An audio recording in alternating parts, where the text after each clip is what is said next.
ನಮಸ್ಕಾರ. Speed plus ಕರ್ನಾಟಕದ ವಿಶೇಷ ಕಾರ್ಯಕ್ರಮಕ್ಕೆ ಸ್ವಾಗತ. ನಾನು ನಿಮ್ಮ ಕಿರಿಕೀರ್ತಿ. ಮತ್ತೊಂದು ವಾರದ ಕತೆ ಕಿಚ್ಚನ ಜೊತೆ ವೇದಿಕೆ ಸಿದ್ಧವಾಗಿದೆ. ಈ ವಾರ ಏನೋ ಒಂದಿಷ್ಟು ಬದಲಾವಣೆಗಳಾಗಬಹುದು. ಯಾಕಂದರೆ ಹೋದ ವಾರ ಸುದೀಪ್ ಅವರು ಬಂದು ಸಾಕಷ್ಟು ಬುದ್ಧಿ ಹೇಳಿ, ಅರ್ಥ ಮಾಡಿಸಿ, ತಿಳಿಸಿ, ತಿಳಿ ಹೇಳಿ, ಬುದ್ಧಿ ಮಾತನ್ನು ಹೇಳಿ, ಕೆಲವರು ಕಣ್ಣೀರು ಹಾಕಿ, ಕೆಲವರು ಗೋಳಾಡ್ಕೊಂಡು ಎಲ್ಲ ಆದ ಮೇಲೂ ಸಹಿತ ಮನೆಯಲ್ಲಿ ಯಾವುದೇ ಬದಲಾವಣೆಗಳು ಕಾಣ್ತಾ ಇಲ್ಲ. ಯಾಕಂದರೆ ಅಶ್ವಿನಿಯವರಾಗಿರಬಹುದು, ಜಾಹ್ನವಿ ಆಗಿರಬಹುದು, ತಮ್ಮ ಆಟದ ವೈಖರಿಯನ್ನು ಬದಲಾಯಿಸುವುದರಲ್ಲಿ ಮತ್ತೆ ಎಲ್ಲೋ ಒಂದು ಕಡೆ ಎಡವಿದ್ದಾರೆ ಅನ್ನೋದು ನಮಗೆ ಶೋ ನೋಡಿದ್ರೆ ಕಾಣಿಸ್ತಾ ಇದೆ. ಮನೆ ಒಳಗಡೆ ವಾತಾವರಣ ಹೇಗಿರ್ಬೋದು ಅದು ನಮಗೆ ಗೊತ್ತಿಲ್ಲ, ಮನೆಯವರ ಕಣ್ಣಿಗೆ ಹೇಗೆ ಕಾಣಿಸ್ಬೋದು ಅದು ನಮಗೆ ಗೊತ್ತಿಲ್ಲ. ಬಟ್ ಒಂದಂತೂ ಸತ್ಯ, ಈಗ ಕಳಪೆಯಾಗಿ ಸಹಿತ ಅಶ್ವಿನಿಯವರು ಜೈಲು ಸೇರಿರೋದ್ರಿಂದ ಮನೆ ಒಳಗಡೆನೂ ಅದೇ ಥರದ ಅಭಿಪ್ರಾಯಗಳು ಇದೆ ಅಂದರೆ ಅದು ತಪ್ಪಾಗಲಿಕ್ಕಿಲ್ಲ. ಇಲ್ಲಿ ಸಮಸ್ಯೆ ಏನು ಅಂತಂದರೆ, matter of dominations. Matter of domination ವಿಚಾರದಲ್ಲೇ ಮನೆಯೊಳಗಡೆ ಇರುವ ಪ್ರತಿ ಸದಸ್ಯರಲ್ಲೂ ಕ್ಲಾಶಸ್ ಆಗ್ತಾ ಇರೋದು. ಕೆಲವರು ಬೇಕಂತಲೇ ಬಂದು ಡಾಮಿನೇಟ್ ಮಾಡ್ತಾರೆ, ಕೆಲವರು ಅನವಶ್ಯಕವಾಗಿ ಬಂದು ಡಾಮಿನೇಟ್ ಮಾಡ್ತಾರೆ, ಕೆಲವರು ನಮಗೆ ಸಂಬಂಧವೇ ಇಲ್ಲ ಅನ್ನೋ ಥರ ಇರ್ತಾರೆ, ಇನ್ನು ಕೆಲವರು ಸರಿಯಾದಾಗ ಸರಿ, ತಪ್ಪಿದ್ದಾಗ ತಪ್ಪು ಅನ್ನೋದನ್ನು ಹೇಳಿ ಜನರ ಮೆಚ್ಚುಗೆಗೆ ಕಾರಣವಾಗ್ತಾ ಇದ್ದಾರೆ. ಹೋದ ಸಲ ಸುದೀಪ್ ಅವರು ಬಂದು ತುಂಬ ನೀಟಾಗಿ ಕ್ಲಿಯರ್ಲಿ ಹೇಳಿದ್ರು, ಗಿಲ್ಲಿಗೆ ನನ್ನ ಮೊದಲ ವಾರದ ಕಿಚ್ಚನ ಚಪ್ಪಾಳೆ ಕೊಡ್ತಾ ಇದ್ದೀನಿ, ಯಾಕಂತ ಅಂದರೆ ಆ ಮನುಷ್ಯ ರಕ್ಷಿತಾನ ಜೊತೆಗೆ ನಿಂತಹ ಕಾರಣಕ್ಕೆ, ಅವಳ ಬಗ್ಗೆ ಸ್ಟ್ಯಾಂಡ್ ತೊಗೊಂಡಂತಹ ಕಾರಣಕ್ಕೆ ಅಂತ. ಆದರೆ ಈ ವಾರ ಪೂರ್ತಿ ಅಶ್ವಿನಿಯವರು ಗಿಲ್ಲಿಗೆ ಹೇಳಿದ್ದು, ನೀನು ಕೇವಲ ಕಾವ್ಯನಿಗೆ ಬಕೆಟ್ ಹಿಡ್ಕೊಂಡು, ಕಾವ್ಯ ನಿಂಗೆ ಬಕೆಟ್ ಹಿಡ್ಕೊಂಡು ಓಡಾಡ್ತೀರ ಅಷ್ಟೇ ಬಿಟ್ಟರೆ ನೀನು ಯಾರ ಪರವಾಗಿಯೂ ಸ್ಟ್ಯಾಂಡ್ ತೊಗೊಳ್ಳಲ್ಲ, ಯಾರ ಬಗ್ಗೆನೂ ನೀನು ಮಾತಾಡಲ್ಲ, ನಿನಗೆ ಮನೇಲಿ ವ್ಯಾಲ್ಯೂ ಇಲ್ಲ ಅನ್ನೋ ಅರ್ಥದಲ್ಲಿ ಅವ್ರು ಮಾತಾಡಿದರು. ಇದು ಬಹಳ ದೊಡ್ಡ ಮಟ್ಟದಲ್ಲಿ ಅವರಿಗೆ ಹೊರಗಡೆ ಮೈನಸ್ ಆಗ್ತಿದೆ ಅನ್ನೋದು ಅವ್ರಿಗೆ ಗೊತ್ತಾಗ್ತಾ ಇಲ್ಲ. ಇನ್ನು ಮನೆಯಿಂದ ಒಳಗಡೆ ಹೋಗಿರುವಂತಹ 3 ಜನ ವೈಲ್ಡ್ ಕಾರ್ಡ್ ಎಂಟ್ರಿಗಳೇನಿದ್ದಾರೆ ಅವರು ಸಹಿತ ಅವರ ಕೈಲಾದ ಮಟ್ಟಿಗೆ, ಅವರ ತಲೆಯಲ್ಲಿ ಬುದ್ಧಿ ಇರುವಷ್ಟರ ಮಟ್ಟಿಗೆ ಅವರನ್ನು ಅರ್ಥ ಮಾಡಿಸುವ ಪ್ರಯತ್ನವನ್ನು ಮಾಡಿದ್ರು. ನೋಡಿ, ನಿಮಗೊಂದು ಆಟದ ವೈಖರಿ ಇದೆ ಅನ್ನೋದನ್ನು ಜಾಹ್ನವಿಗೆ ಮತ್ತು ಅಶ್ವಿನಿಯವರಿಗೆ ಅರ್ಥ ಮಾಡಿಸುವ ನಿಟ್ಟಿನಲ್ಲಿ ಪ್ರಯತ್ನ ಪಟ್ಟರೆ, ಅಶ್ವಿನಿಯವರು ಅದನ್ನು ಹೇಳಿದ್ದು ಹೊರಗಡೆ ವಿಚಾರ ತಗೊಂಡು ಒಳಗಡೆ ಯಾಕೆ ಹೇಳಬೇಕು ಅನ್ನೋ ಥರದಲ್ಲಿ ತೊಗೊಂಡ್ರು. ಬಟ್ ಜಾಹ್ನವಿ ಕಣ್ಣೀರು ಹಾಕಿದ್ರು ಸಹಿತ. ಕಣ್ಣೀರು ಹಾಕಿ, ನಾವು ಅಷ್ಟು ಕಷ್ಟಪಟ್ಕೊಂಡು ಬಂದು ಇಡೀ ಫ್ಯಾಮಿಲಿ ನಮಗೆ ಸಪೋರ್ಟ್ ಮಾಡಿ ನನ್ನ ಮಕ್ಕಳನ್ನೆಲ್ಲ ಬಿಟ್ಟು ಇಲ್ಲಿಗೆ ಬಂದ ಮೇಲೆ ನಾನು ಇಲ್ಲಿಂದ ಒಂದು ಒಳ್ಳೆ ಹೆಸರು ತೊಗೊಂಡು ಹೋಗಲಿಲ್ಲ ಅಂತಂದರೆ ನನ್ನ ಇಮೇಜ್ಗೆ ಡ್ಯಾಮೇಜ್ ಆದರೆ ನನಗೆ ಸಮಸ್ಯೆ ಆಗುತ್ತೆ ಅನ್ನುವ ಅರ್ಥದಲ್ಲಿ ಜಾಹ್ನವಿ ಅವರು ಕಣ್ಣೀರು ಹಾಕಿದ್ರೂ ಸಹಿತ ತದನಂತರ ಮತ್ತೆ ಅವರು ಅದೇ ಆಟವನ್ನು, ಜೋಡಿ ಆಟವನ್ನು ಅಶ್ವಿನಿಯವ್ರ ಜೊತೆ ಸೇರಿಕೊಂಡು ಆಡಿದ್ದು ಅವರಿಗೆ ಮತ್ತೆ ಈ ವಾರ ಮೈನಸ್ ಆಗುವ ಸಾಧ್ಯತೆ ಇದೆ. ಆ್ಯಂಡ್ ಮೋರ್ ಓವರ್ 3 ಜನ ಏನು ವೈಲ್ಡ್ ಕಾರ್ಡ್ ಎಂಟ್ರಿಗಳು ಮನೆಯೊಳಗಡೆ ಬಂದಿದ್ದಾರೆ, ರಿಷಾ ಇರಬಹುದು, ಮ್ಯೂಟೆಂಟ್ ರಘು ಅವರು ಇರಬಹುದು ಮತ್ತು ಸೂರಜ್ ಇರ್ಬೋದು, ಆ 3 ಜನರಿಗೂ ಸಹಿತ ವಿಶೇಷವಾದ ಅಧಿಕಾರವನ್ನು ಬಿಗ್ ಬಾಸ್ ಈ ವಾರ ಮನೆಯಲ್ಲಿ ಕೊಟ್ಟಿದ್ದರು.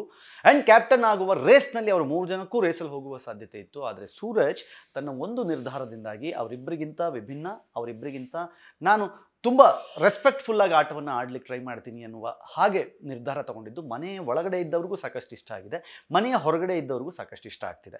At the same time Suraj ಒಳಗಡೆ ಬಂದ ಮೇಲೆ ರಾಶಿಕಾಗೆ ರೋಸ್ ಕೊಟ್ಟ ನಂತರ ಅವರಿಬ್ಬರ ಕಾಂಬಿನೇಷನಲ್ಲಿ ಒಂದು ಲವ್ ಟ್ರ್ಯಾಕ್ ಅನ್ನುವ ಹಾಗೆ ಸದ್ಯಕ್ಕೆ ಹೋಗ್ತಾ ಇದೆ. ಅದನ್ನು ಲವ್ ಟ್ರ್ಯಾಕ್ ಅಂತ ಕರೀಲಿಕ್ಕಾಗಲ್ಲ, ಆ್ಯಸ್ ಆಫ್ ನೌ ಒಂದು ಫ್ರೆಂಡ್ಶಿಪ್ ಟ್ರ್ಯಾಕ್. ಅದರ ಪ್ರತಿ ವರ್ಷ ಇರುವ ಹಾಗೆ ಬಿಗ್ ಬಾಸ್ನಲ್ಲಿ ಒಂದು ಟ್ರ್ಯಾಕ್ ಏನು ಹೋಗ್ತಾ ಇದೆ, ಆ ಟ್ರ್ಯಾಕ್ನಲ್ಲಿ ಅವರಿಬ್ಬರು ನಡೀತಾ ಇದೆ. ಯಾಕಂತಂದರೆ ಆ ತರಹದ ಫ್ಲರ್ಟ್ ಮಾಡುವಂತಹ ಸಂಭಾಷಣೆಗಳನ್ನು ಅವರಿಬ್ಬರು ಮಾಡ್ತಾ ಇದ್ದಾರೆ. ನಾನು ಯಾವುದೋ ಕಾರಣಕ್ಕೆ ಬಂದೆ ಅಂದ ತಕ್ಷಣ ಸೂರಜ್ಜು ನಾನು ನಿನಗೋಸ್ಕರ ಬಂದೆ ಅಂತ ಹೇಳೋದು, ಅಥವಾ ಅವರಿಬ್ಬರು ತುಂಬ ಹೊತ್ತುಗಳ ಒಟ್ಟೊಟ್ಟಿಗೆ ಕೂತು ಮಾತಾಡೋದು, ಪಾತ್ರೆ ತೊಳೆಯೋ ವಿಚಾರದಲ್ಲೂ ನಾನು ನಿನ್ನ ಜೊತೆ ಪಾತ್ರೆ ತೊಳಿತೀನಿ ಅನ್ನೋದು, ಅಡುಗೆ ಮಾಡೋಕ್ಕೆ ಹೋದರೆ ನಾನು ನಿನ್ನ ಜೊತೆ ಅಡುಗೆ ಮಾಡ್ತೀನಿ ಅನ್ನೋದು, ಈ ಥರದ್ದನ್ನು ಒಂದಿಷ್ಟು ಕಾಂಬಿನೇಷನ್ಗಳು ಅವರಿಬ್ಬರ ನಡುವೆ ತುಂಬ ಚೆನ್ನಾಗಿ ವರ್ಕ್ ಆಗ್ತಾ ಇದೆ. ಆ್ಯಂಡ್ ಬೇರೆಯವ್ರ ಬಗ್ಗೆ ತುಂಬ ತಲೆ ಕೆಡ್ಸ್ಕೊಳ್ಳೋಕೆ ಹೋಗ್ತಾ ಇಲ್ಲ. ಅವರ ಆಟ ಏನಿದೆ ಅದನ್ನು ಆಡ್ತಾ ಇದ್ದಾರೆ. ಆ್ಯಂಡ್ ಈ ವಾರದ ಉತ್ತಮ ಅಂತ ಕರೆಸ್ಕೊಂಡಂತಹ ಧ್ರುವಂತ್ ಅವರಲ್ಲಿ ಬಹಳಷ್ಟು ಬದಲಾವಣೆಗಳನ್ನು ಈ ವಾರ ನಾವು ನೋಡ್ತಾ ಇದ್ದೀವಿ. ಯಾಕಂತಂದರೆ ಅವರು ತುಂಬ ಮೆಚೂರ್ಡಾಗಿ ಥಿಂಕ್ ಮಾಡ್ತಾ ಇದ್ದಾರೆ, ಮನೆಯನ್ನು ಹೇಗೆ ಹ್ಯಾಂಡಲ್ ಮಾಡಬೇಕು ಅನ್ನೋದ್ರ ಕಡೆಗೆ ಥಿಂಕ್ ಮಾಡ್ತೀರಷ್ಟೇ ಬಿಟ್ಟರೆ ಯಾವುದೇ ಜಗಳ, ಗಲಾಟೆ ಈ ಥರದ ವಿಚಾರಗಳಲ್ಲಿ ಅಷ್ಟಾಗಿ ತಲೆ ಕೆಡಿಸ್ಕೊಳ್ದೇನೆ ಮನೆಯ ಒಳ್ಳೇದಕ್ಕೆ ಏನು ಬೇಕೋ ಅದನ್ನು ಮಾಡ್ತಿದ್ದಾರೆ. ಟಾಸ್ಕ್ ಅಂತ ಬಂದಾಗ ಬಹಳ ಗಟ್ಟಿಯಾಗಿ ನಿಂತು ಈ ಸಲ ಕಾಯಿನ್ ಉಳಿಸುವ ನಿಟ್ಟಿನಲ್ಲಿ ಅವ್ರು ಮಾಡಿದಂತಹ ಆಟ ಇರ್ಬೋದು, ಅವ್ರು ಬಾಗ್ಲತ್ರನೇ ಮಲ್ಕೊಂಡಿದ್ದಿರ್ಬೋದು, ಅದೆಲ್ಲವೂ ಆ ಟೀಮ್ಗೆ ಬಹಳ ದೊಡ್ಡ ಲಾಭ ಆಯಿತು, ಅದರಲ್ಲಿ ಎರಡನೇ ಮಾತಿಲ್ಲ. ಮ್ಯೂಟೆಂಟ್ ರಘು ಅವರು ಈ ಮೊದಲ ವಾರದ ಕ್ಯಾಪ್ಟನ್ ಆಗಿ ಮನೆಗೆ ಆಯ್ಕೆಯಾಗಿದ್ದಾರೆ. ಅದನ್ನು ಅಷ್ಟು ಸುಲಭವಾಗಿ ಯಾರೂ ಒಪ್ಕೊಳ್ಳಿಕ್ಕೆ ಸಾಧ್ಯ, ಯಾರೂ in the sense specially Ashwini ಅವರು ಅದನ್ನು ಒಪ್ಪಲಿಕ್ಕಿಲ್ಲ. ಯಾಕೆಂದರೆ ಮ್ಯೂಟೆಂಟ್ ರಘು ಅವ್ರನ್ನ ದೂರ ಇಟ್ಟಿದ್ದೀನಿ ಅಂತಲೇ ಅವ್ರು ಓಪನ್ ಆಗಿ ಹೇಳಿದ್ರು. ಸೊ ಮತ್ತು ಇಂಗ್ಲೀಷ್ ವಿಚಾರವಾಗಿ ಅವರಿಬ್ಬರ ನಡುವೆ ಬಂದ ದಿನವೇ ಬಹಳ ದೊಡ್ಡ ಮಟ್ಟದಲ್ಲಿ ಚರ್ಚೆ ಆಯಿತು. ಅದನ್ನು ಹೇಗೆ ಈ ಸಲ ಸುದೀಪ್ ಅವರು ಅರ್ಥ ಮಾಡಿಸುತ್ತಾರೆ, ಅದನ್ನು ಮ್ಯೂಟೆಂಟ್ ರಘು ಅವ್ರಿಗೆ ಅರ್ಥ ಮಾಡಿಸ್ತಾರೋ, ಅಶ್ವಿನಿ ಅವ್ರಿಗೆ ಅರ್ಥ ಮಾಡಿಸ್ತಾರೋ ಅನ್ನೋದನ್ನು ನೀವು ನೋಡಬೇಕು. But at the same time Gilli ಮತ್ತು ಕಾವ್ಯ ತನ್ನ ಆಟವನ್ನು, ಆ ಫ್ಲೋ ಏನಿದೆ ಅದನ್ನು ಇವತ್ತಿಗೂ ಬಿಟ್ಕೊಟ್ಟಿಲ್ಲ. ಗಿಲ್ಲಿಯ ಲುಕ್ ಚೇಂಜ್ ಆಗಿದೆ. ಗಿಲ್ಲಿ ಕೆಂಪೇಗೌಡ ಸುದೀಪ್ ಅವ್ರ ಸ್ಟೈಲಲ್ಲಿ ಮೀಸೆ ಮಾಡ್ಕೊಂಡಿದ್ದೀನಿ ಅಂತ ಒಳಗಡೆ ಫುಲ್ ಹೊಸ ಲುಕ್ಕಲ್ಲಿದ್ದೀನಿ ಅಂತ ಇದ್ದಾರೆ. ಬಟ್ ಹೊರಗಡೆ ಸಾಕಷ್ಟು ಜನ ಹೇಳ್ತಾ ಇದ್ದಾರೆ ಅದು ಮಿನಿ ವೀರಪ್ಪನ್ ಥರ ಕಾಣ್ತಾ ಇದೆ ಅಂತ. ಸೊ ಟೋಟಲಿ ಗಿಲ್ಲಿ ಏನೇ ಮಾಡಿದ್ರು ಅದನ್ನು ರಸವತ್ತಾಗಿ ತುಂಬ ಎಂಟರ್ಟೈನ್ ಮಾಡುವ ಕಾರಣಕ್ಕೆ ಮಾಡ್ತಾರೆ.